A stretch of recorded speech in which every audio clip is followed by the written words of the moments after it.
Okay, let's look at some pipes and the pipe flashing that keeps those things from leaking. This is a pipe that's vents out the carbon monoxide, dioxide area, the bad stuff that's inside your house from your heater. It's got to go outside. Unfortunately, when you see a pipe like this up on the roof that's got rusted out through the top, that's bad. That is going to cause some major problems inside the home. Literally, somebody could die in the right circumstances or wrong circumstances. So that with the holes in the pipe like this, you're going to get water through the top. So water's going to go all the way through that pipe and it's going to land on the furnace or the water heater that's down below. And it's not going to let the air flow properly either. That wants to pull the air out, and with a hole in the top of it like that, it's going to mess it all up. So if you see something like this, that needs to be a very bright red flag. Let the customer know. We need to get an HVAC company out there and look at the rest of the piping that goes down to whatever it's going to, and make sure that there's no other holes and get that replaced. That is a very big deal, and I can't stress it enough that someone could get hurt by doing that. This one here is a kind of a funny picture, but what's wrong with the pipe flashing? Is I don't know. Well, there's a cap. The top of it has the cap that lets the air out, and then down below that there's another round cap that you can see, and then below that about a foot there's the flashing that goes down to the roof. So this is a case where they're downstairs working maybe on the water heater or the heater, and they push that pipe up from underneath and they didn't put it back down. So now you can get water that's going to get down that pipe and leak down inside that flashing.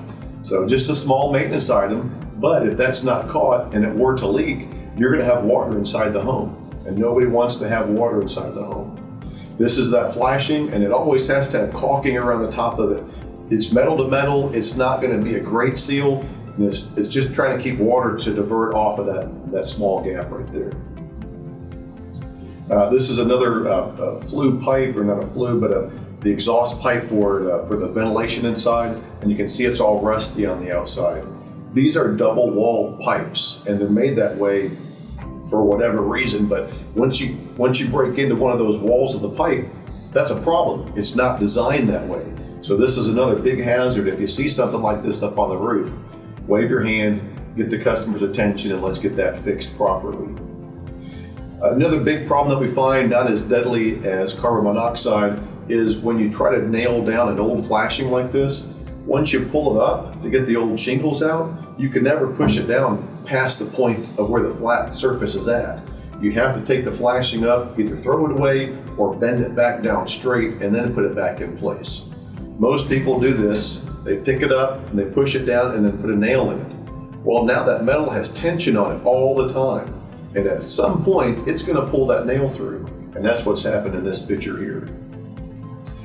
Some pipes are just exhaust for the bathroom, the commode, sinks in the bathroom or the kitchen, and they have more of a rubber boot around it just to keep it sealed, and those boots last probably 10 years or so, and then they're going to need to be either resealed or replaced completely.